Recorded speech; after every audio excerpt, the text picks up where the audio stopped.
अब हम लोग ये क्वेश्चन को सॉल्व करेंगे। क्वेश्चन यहाँ पर है on comparing the ratios a1 by a2, b1 by b2 and c1 by c2, find out whether the following pair of linear equations are consistent or inconsistent। तो हमें यहाँ पर ये जो दोनों लिनियर इक्वेशन है वो लिनियर इक्वेशन को सॉल्व करके हमें निकालना है कि वेदर ये लिनियर इक्वेशन कंसिस्टेंट है या इनकंसिस्टेंट है। ये दोनों में से कौन सा है, कंसिस्टेंट या इनकंसिस्टेंट है। तो हम लोग ये जो रेशियोज है a1 by a2, b1 by b2 and c1 by c2, इसको कंपेयर करके हम लोग कंसिस्टेंट है या इनकंसिस्टेंट है लिनियर इक्वेशंस हम लोग उसको डिसाइड करेंगे। यहाँ से आगे मूव करने से पहले हम लोग को समझना पड़ेगा कंसिस्टेंट क्या है, इनकंसिस्टेंट क्या है। तो इसको समझने के लिए मैं यहाँ पर ये जो कंसिस्टेंट और इनकंसिस्टेंट है उसका डेफिनेशन को यहाँ पर मैं लेके आया हूँ। ये डेफिनेशन क्या बोल रहा है, एक बार हम लोग ये डेफिनेशन को चेक करेंगे, फिर आगे हम लोग इसको सॉल्व करेंगे। चलिए, तो अगर आप लोग यहाँ पर देखेंगे तो डेफिनेशन यहाँ पर बोल रहा है कि for any pair of linear equations which is of the form a1x plus b1y plus c1 is equal to 0 and a2x plus b2y plus c2 is equal to 0, these three conclusions will be drawn। अगर कौन से दो linear equation है तो उसी में से हम लोग तीन कंक्लूजन्स निकालेंगे। तीन कंक्लूजन्स क्या होगा? फर्स्ट कंक्लूजन है a1 by a2 is not equal to b1 by b2। अगर a1 by a2 b1 by b2 दोनों इक्वल नहीं है तो फिर क्या होता है? Then the lines will intersect at a particular point. अगर a1 by a2 is not equal to b1 by b2 दोनों लाइन इंटरसेक्ट करेंगे, और अगर दोनों लाइन इंटरसेक्ट करते हैं तो इसको हम लोग बोलते हैं कि ये दोनों लिनियर इक्वेशन का एक ही यूनिक सोल्यूशन है, बिकॉज ये एक ही पॉइंट में इंटरसेक्ट करते हैं। और यही केस में these linear equations are known as consistent pair of linear equations। अगर दोनों लाइंस इंटरसेक्ट करते हैं यही केस में हम लोग इसको consistent pair of linear equations करते हैं। तो यहाँ पर इंपॉर्टेंट क्या है, यहाँ पर जो रेशियोज है a1 by a2 is not equal to b1 by b2, then the linear equations are known as consistent pair of linear equations। अभी b पॉइंट देखते हैं। b पॉइंट क्या है? a1 by a2 is equal to b1 by b2 is equal to c1 by c2। अगर a1 by a2 और b1 by b2 और c1 by c2 तीनों अगर इक्वल है ईच अदर से, अगर तीनों इक्वल है, then the lines will coincide on each other. दोनों लिनियर इक्वेशन का लाइन अगर हम लोग ग्राफ ड्रॉ करेंगे दोनों कोइंसाइड करेंगे, एक के ऊपर एक आ जाएगा। Here we will have infinite solutions. जब दोनों लाइन कोइंसाइड करते हैं तो हम लोगों को इनफाइनाइट सॉल्यूशंस मिलता है। जब लाइन इंटरसेक्ट करते हैं तो हमें एक ही सॉल्यूशन मिलता है, यूनिक सॉल्यूशन। ये केस में हम लोग भी बोलेंगे कि these linear equations are also known as consistent pair of linear equations। अगर a1 by a2 is equal to b1 by b2 is equal to c1 by c2 है तो ये केस में linear equations consistent है। और third criteria क्या है? Third criteria है if a1 by a2 is equal to b1 by b2 is not equal to by c1 by c2, then the lines will be parallel to each other। अगर a1 by a2 is equal to by b1 by b2 is not equal to by c2, then तो फिर क्या होता है? ये case में दोनों lines parallel होगा। अगर ये केस में अगर हम लोग लिनियर इक्वेशन को एक ग्राफ में डालेंगे तो दोनों लाइंस पैरेलल होके जाएगा। तो ये केस को हम लोग बोलते हैं कि ये इक्वेशन का कुछ सॉल्यूशन ही नहीं है, because this two lines will never touch each other. तो इसलिए इसका कुछ सॉल्यूशन ही नहीं, दोनों लाइन कभी भी टच नहीं करेंगे एक दूसरे को। और ये केस में this linear equations are known as consistent pair of linear equations. ये केस में ही ओनली इनकंसिस्टेंट होगा। These linear equations are known as inconsistent pair of linear equations। तो ये केस में दोनों linear equations inconsistent होगा। तो यहाँ पर हम लोग को क्या देखना चाहिए?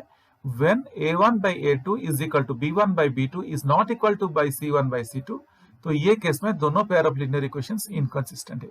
तो ये तीनों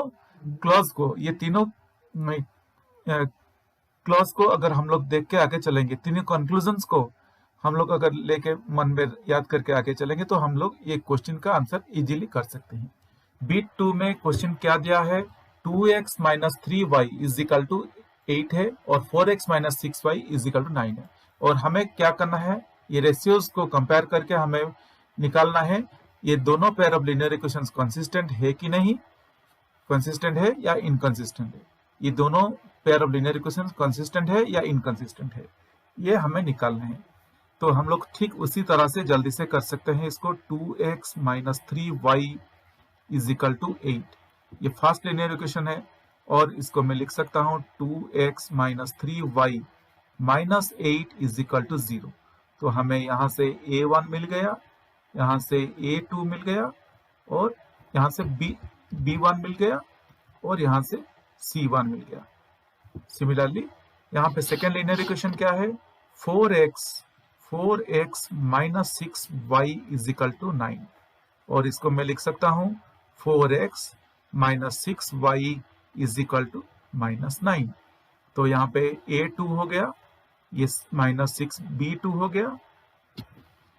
ये मैं इसको इस तरह हमें लिखना है, 4x minus 6y minus 9 is equal to 0 है। तो a2 हम लोग का 4 मिल गया, b2 हम लोग का माइनस 6 मिल गया, और c2 हम लोग का माइनस 9 मिल गया। तो उसको अभी हम लोग एक टेबुलर फॉर्म में डाल देंगे बॉक्स करके, फिर उसको आसानी से आगे सॉल्व कर देंगे। तो ये जो मैं बॉक्स करके इसमें डाल देता हूं, ये बॉक्स में हम लोग इसको डाल देंगे a1 b1 c1। यहाँ पे a1 क्या है, 2 है, और b1 है माइनस 3 है, और c1 माइनस 8 है। ये हमें कहां से मिला, ये लीनियर इक्वेशन नंबर 1 से मिला। क्वेश्चन नंबर B2 हम लोग सॉल्व करें, और B2 में 2 लीनियर इक्वेशन दिया गया है। एक लीनियर इक्वेशन से B हमें मिला, ये मिला 2x minus 3y is equal to 8, जो लीनियर इक्वेशन से है, हमें a1 b1 c1 इस तरह से मिल गया। अभी हम लोग a2 b2 c2 क्या है वो उसको हम लोग भी लिख लेंगे इस तरह से। यहाँ पे a2 b2 c2, यहाँ पे a2 है 4, b2 है माइनस 6, और c2 है माइनस 9। तो ये हमें मिला लीनियर इक्वेशन नंबर 2, जो कि हम लोगों का क्या है, ये है लीनियर इक्वेशन नंबर 1, ये है linear equation number 2, 4x minus 6y is equal to 9। तो इसी तरह हमें ये मिल गया। अभी रेशोज निकालेंगे, a1 by a2 is equal to a1 by a2। तो a1 क्या है, 2 divided by 4, that is equal to 1 by 2। Similarly हम लोग को b1 बाई b2 कर निकालेंगे, b1 बाई b2, b1 ऊपर क्या है माइनस 3 है, b2 ऊपर क्या है माइनस 6 है, और दैट इज इक्वल टू 3/6 मैं लिख सकता हूँ, क्योंकि डिनोमिनेटर में माइनस है, न्यूमरेटर में माइनस है, वो दोनों कैंसिल हो गया। 3/6 बोले तो 3 1 जा 3, 3 2 जा 6, हमें क्या मिला 1/2 मिला। अभी हम लोग हम लोग अभी c1/c2 इसका रेशो भी निकाल लेंगे। c1/c2, c1 क्या है माइनस 8 है, c2 क्या है माइनस 9 है। तो इसको माइनस माइनस कैंसिल हो गया, हम लोग इसको 8/9 लिख सकते हैं। अभी हम लोग अगर कंपेयर करेंगे, अगर हम लोग यहाँ पे कंपेयर करेंगे तो हमें क्या मिलता है, चलिए ये भी देख लेते हैं। a1 by a2, a1 by a2, a1 by a2 is equal to b1 by b2, a1 by a2 is equal to b1 by b2, क्योंकि है a1 by a2 1/2 है, b1 by b2 1/2 है, मगर c1 by c2 इक्वल नहीं है, c1 by c2 equal नहीं है। तो हम लोग इसको लिख सकते हैं a1 by a2 is equal to b1 by b2 is not equal to c1 by c2। तो ये हमें मिला, ऊपर वाले जो रेशियोज हम लोग कंपेयर करके हमें ये मिल गया। हमें क्या मिला, a1 by a2 is not equal to b1 by b2, a1 by a2 is equal to b1 by b2 is not equal to c1 by c2। तो यहाँ पर क्या होगा, ये दोनों है, a1 by a2 is equal to b1 by b2 is not equal to c1 by c2। तो ये केस में हम लोग का क्या होगा, अगर हम लोग डेफिनेशन ठीक तरह से याद है तो ये केस में हम लोग लिख सकते हैं एज a1 by a2, और इस तरह हम लोग उसको लिख सकते हैं as the ratios a1 by a2 is equal to b1 by b2 is not equal to c1 by c2। hence the given pair of linear equations